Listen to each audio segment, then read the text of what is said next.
her dorm room, and I had to be quiet because she was sleeping or something like that.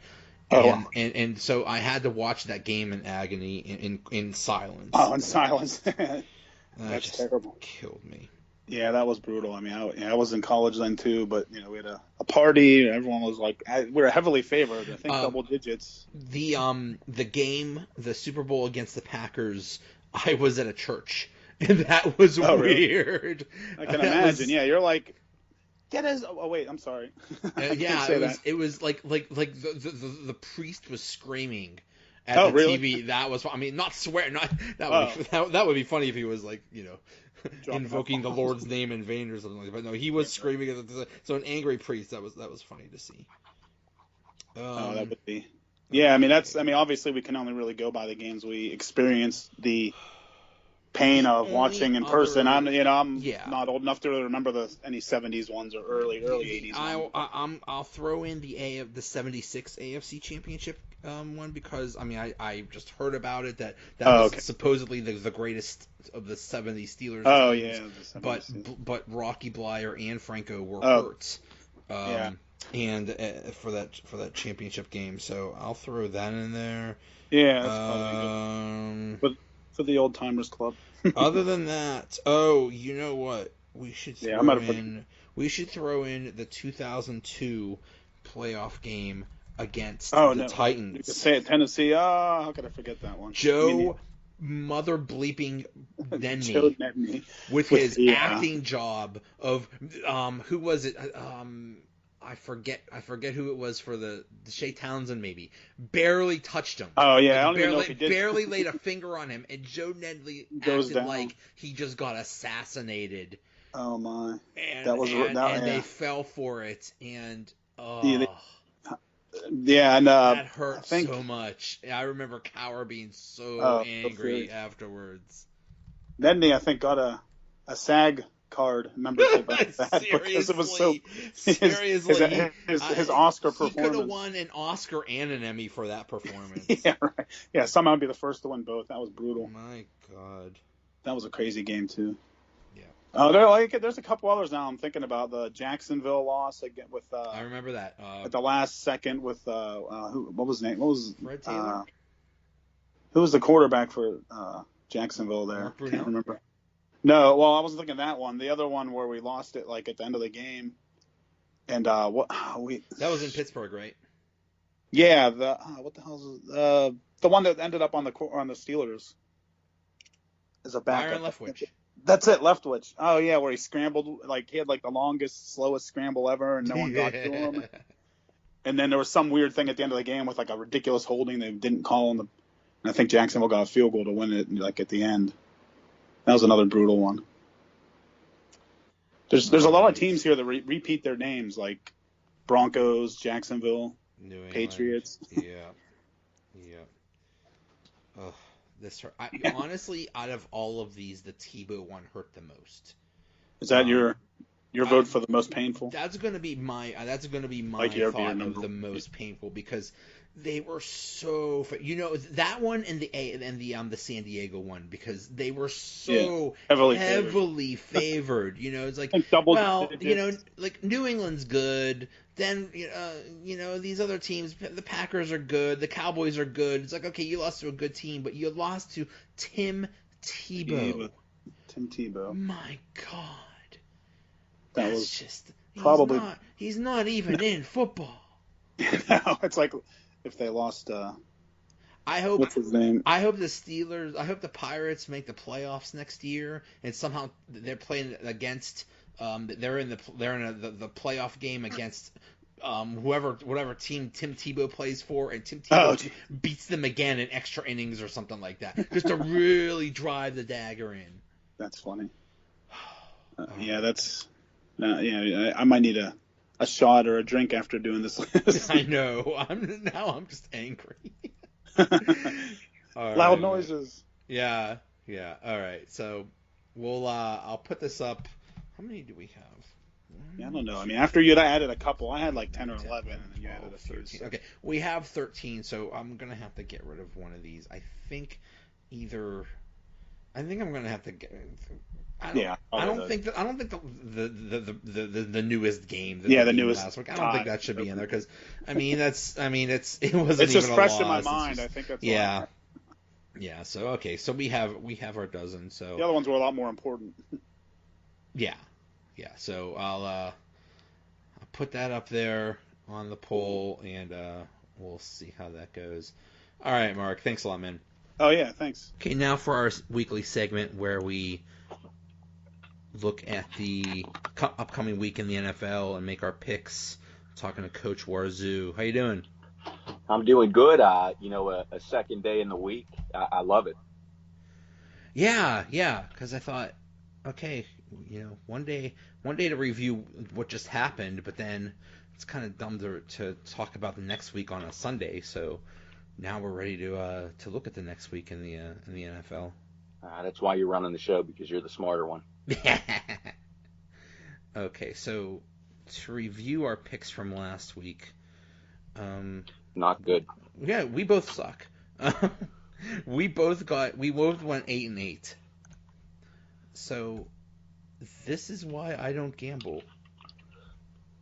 At least not in the NFL, because it is so unpredictable. Especially the first week. The first week is always super unpredictable. I agree.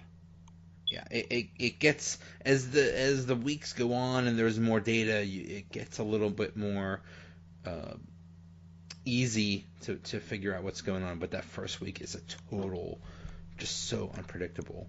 But congrats to Harlansburg 33, who went 11-5. I tell you what, that's tough to do. Tough to do in week one. That is tough. That is very impressive. So let's see how we do this week. All right. So the Thursday night game, Baltimore at Cincinnati. Who do you have in that one? I mean, to me, this is a toss-up. It's a division game.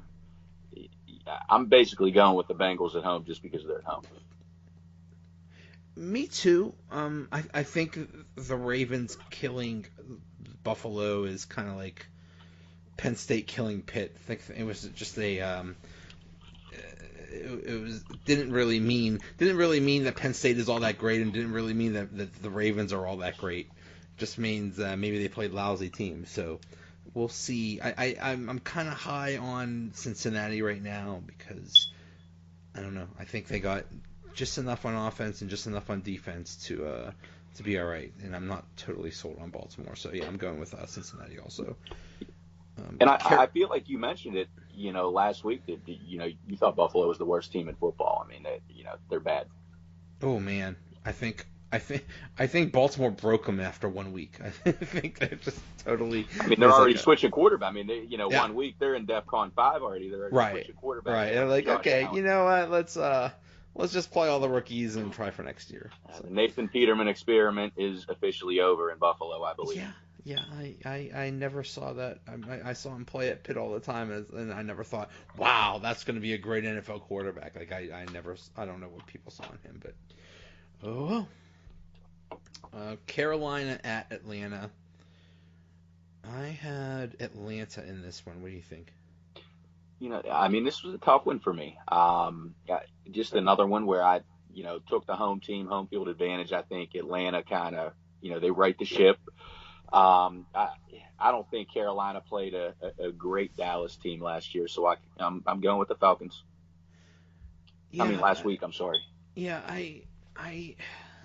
I just have this thought that if a team did lousy in week 1, then they're going to do better in week 2, and if they did well in week 1, I think they might come back down to earth in week 2. So that's why, and Atlanta's at home. So that's why I'm going with Atlanta. A divisional game at home, they gotta get back to 1-1 just to, keep pace in the division with with those guys. Yep. Okay. Chargers at Buffalo. Please tell me you didn't pick Buffalo. I did not pick Buffalo. But I just have a bad feeling about this. West Coast going East Coast for that 1:00 game. But man, like we said, the Bills are just so bad. I just cannot I can't do it. I got to go Chargers. Yeah. Yeah, I mean, I heard that West Coast teams on a 1 o'clock game don't do well, but yeah, I think just the Bills are a mess. Cleveland at New Orleans. I have New Orleans in that one. What do you think? Yeah, I have New Orleans. I mean, but I think this is going to be closer than people think. I really do. I think it's going to be a high-scoring game. I think Tyrod Taylor scores a couple with it, on the ground himself, and then I think he throws a couple. I think it's going to be close, but the Saints win. I think there's no way that the Saints defense could be that bad. I mean, I just do not understand how they could just get destroyed by Fitz magic.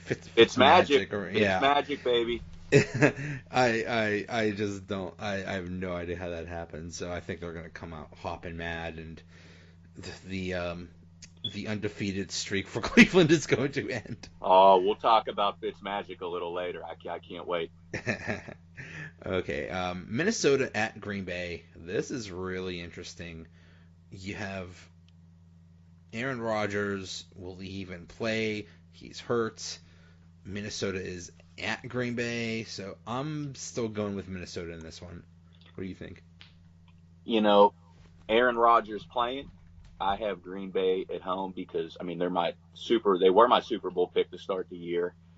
But man, Aaron Rodgers banged up. Devontae Adams is a little banged up. I guess he has a shoulder injury or something. He was a little limited at practice, I guess. I'm still going to go Green Bay with an asterisk that Rodgers plays, but if he doesn't play, I got to go Minnesota. Deshaun Kaiser's the worst backup quarterback in the league. Oh my God. Joey, you may be able to go in there and have a better passer rating than Deshaun Kaiser. I think I could do better. I think I could do better than Deshaun Kaiser, and I've never played organized football, so yeah, I think I could do better than him. Houston at Tennessee. This is a battle of 2-0-1 teams. I have Tennessee in this one. What do you think? Man, I'm going to go with the Texans. Not even sure why. I guess more because just more injuries. Mariota's hurt. Is he going to play? Is Gabbert going to play? I guess Corey Davis, hamstring, and Delaney Walker done for the year. I just think the Texans right the ship a little bit, and they get a win. Yeah. This was such a toss-up, and it's understandable that Deshaun Watson would have a bad game against New England, considering it was his first game back in a long time. And you're giving Bill Belichick a year, pretty much a whole off season to prepare for. That's like giving it's like Nick Saban in the first game of the year. You're just not beating them. Right. They just had way too much time. So yeah, totally understandable. Indianapolis at Washington. I like Washington in this one. What do you think? I'm with you. I like Washington. They could be a sneaky, dangerous team with that, Alex Smith and the resurgence of the 55-year-old Adrian Peterson. Who knows? That's what I'm thinking. 55-year-old Adrian Peterson is good for now. I think he's good for a couple weeks, and then he'll get tired and want to take a nap, or exactly. or there's a Matlock marathon or something like that, or Murder She Wrote. So I think he'll be good for a few weeks, and then the wheels are going to fall off. Does he have a handicap spot at the Redskins facilities due to age? No, but there's a walk. There's those carts. There's like motorized scooter things. Is it like at the airport? Did they put in one of those things like at the airport where you stand on it and it just kind of automatically walks you? Yeah. Man, I can get one. That's what I need at my house. Right from the driveway, right up to the door. And if there's any stairs, you're just getting one of those seat things, and it just like very slowly takes you up the stairs. Here we go. Kansas City at Pittsburgh. Oh man. I'm saying Pittsburgh because I think they're going to be mad. That's my thinking. Oh man, I tell you what, this has all the signs of this is classic Benjamin Roethlisberger. Oh yeah. All of a sudden, the elbow's hurting. They're taking it day by day. I mean, this is beautiful.